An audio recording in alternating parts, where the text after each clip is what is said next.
is good, yo? It's your boy The Shells, and if you're new to the channel, welcome to Shells World TV. Here to bring you a story time about times that I've helped tourists to get to their destinations. Hope your summer's been good so far. If you watch to the end, you'll see a cool montage of fireworks from over the years that I've taken footage of. So anyhow, let's just get to the video. Okay, so I wrote these down because I didn't want to forget. And plus, I was kind of tired from work earlier. So anyhow, number one. I remember I was why can't I speak today? Remember I was walking home from work one day.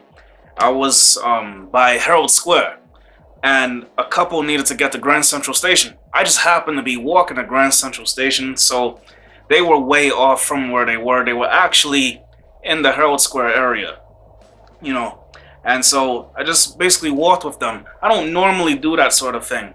They sounded like they had either a British or an Australian accent. You know, I'm probably gonna get roasted in the comments, but I really can't tell the difference between the Australian and the British accent sometimes.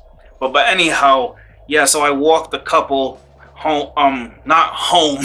I was going home from work, but I walked them to Grand Central Station because, like I said, I just happened to be going to Grand Central Station. So we basically had walked through Fifth Avenue and then turned right to go to Grand Central Station from there. And, you know, they thanked me and everything. And so that was a pretty nice little situation there. Okay, so number two. Remember a woman needed to get to 59th Street when I was, again, on my way home from work, and I was on the uptown side for the 59th and 59th Street and Lexington Avenue station. Okay, for 6 train. For those of you who are New Yorkers, you would probably know. Okay, so this woman needed to get to Union Square. So she was about to get on the train. I told her, you're on the wrong side. You need to go downtown. So she went through the underpass to the opposite tracks, you know, for the station. So, you know, I hope to save some, you know, confusion and difficulty from there. That is a very common thing, actually. Now that I think about it, people getting on the wrong side of where they're supposed to go. I remember one time somebody wanted to head to 125th Street and I was going downtown. No, I was going uptown. You know, from the Bronx. I was already in the Bronx, and this person wanted to go to 125th Street. So I said, you have to get off the train and go on the uptown side. You know, the only problem with that is that with the elevated stations, you have to pay again. But, you know, I saved her a headache from doing that. I will say that to say it's very easy for the foreigners to get confused with the uptown, downtown side because they're not familiar with the train station like a regular New Yorker would be expected to. Now, don't get me wrong, there are New Yorkers who have definitely confused uptown and downtown sides for the trains, but it's more common with the foreigners to not know the difference. So I would say it definitely takes a while to learn it, but eventually it'll come to you. I would just say be mindful of that because a lot of times people miss their stops or they are way off the mark from where they're supposed to go because they were never on the right side of the train.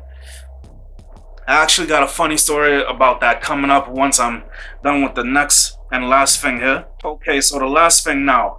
This actually correlates to when I went to Philadelphia for my birthday. I have the vlogs for that. You can check those out on my playlist, okay? Anyhow, so I was on the line waiting for the mega bus to go to Philadelphia, and there was this foreign woman on the line with me. I was actually the second person, and she was the first person online. I think she sounded like she had an Eastern European accent, like one of those people that maybe came from, say, maybe she came from Jordan, maybe she came from Ukraine, something of that nature. I'm not too sure, but she was actually supposed to be going to Washington, D.C., and I keep forgetting that Megabus goes to Washington, D.C. The bus was actually just about to leave when she was asking me about, you know, what's this line for? And I told her it's for Philadelphia, and she was shocked because she didn't really pay attention to the lining of the Megabus, you know, for where you're supposed to go. In short, if I hadn't told her that this is the line for Philadelphia, she would have gotten on the Philadelphia bus with us and basically missed her bus to go to DC. So that was a little crazy, you know. So now the funny story, it doesn't exactly involve, you know, helping someone with, you know, directions to go somewhere, but this did happen. I was on the train coming home from work, and this white guy, I believe he was in, like, you could say, like, he was in a suit, and I believe he was supposed to be going somewhere for, I'm just gonna assume he was going somewhere for a business meeting or something of that nature. So the train eventually ends up getting to about either basically somewhere nearer to the uptown side, right? And when the guy finally realizes this, and this was during the summer, by the way, his face got super red, right? He got so upset about the fact that he realized he was on an uptown train instead of a downtown train. So when he got off the train, I'm telling you guys, he blasted so many F-bombs in one, you know, fast sentence that I was laughing the entire time this was happening. It suffices to say he was pretty heated, and he definitely, I'm sure, never made that mistake again. You know, I'm not gonna lie, I usually don't like to help people when I'm, you know, going somewhere or on my way home, you know. But the tourists, I find, tend to be a lot nicer about it than regular New Yorkers, I notice.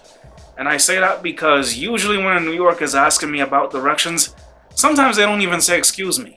They'll just come up to me and ask questions and assume that I'm supposed to know they were talking to me. Like, they'll just start asking the question like, is this the express train? Is this a 6 express train? And like, they'll do that, and I'm just looking at them like, are they talking to me? Because again, I don't get an excuse me or anything, and that's usually how I respond, you know, to people better, you know, when they say excuse me. Because if you're just gonna run up to me and ask, is this the express train? Like I'm supposed to answer you, like, that's, to me, that's a little crazy. And I am a New Yorker myself, but I feel like I was raised with manners, and that's not to really offend anybody, but the fact of the matter is most New Yorkers don't have no chill, and they don't really know how to say excuse me, and I find that to be the case. But the foreigners, like I say, they definitely tend to be a lot nicer about it. You know what I mean? So that was my video, guys. If you enjoyed this video, please leave a like, share, comment, and or subscribe. I make new videos for every Thursday, so don't forget to hit that bell to be notified every time I make a new video. Follow me on Instagram and Twitter to be updated with more things that I'm doing. Follow me on the Like app at World Shells, where I post more videos there that I can't post here because of copyright situations, okay? Now, if you want to check out more videos that I have done, I'm gonna be, you know, leaving a playlist for my reactions and my comedy sketches. And if you want to check out the more recent video, that will also be at the end of this video. So now here's a montage of fireworks that I have shot as footage over the years. Some of them might be muted with music over it that isn't copyright claimed, because the music in those videos, you know, from the fireworks was copyright. This is your boy, The Shells, alright? And I will see you guys next time when I upload. And like I said, I hope your 4th of July was good. Okay? Peace out.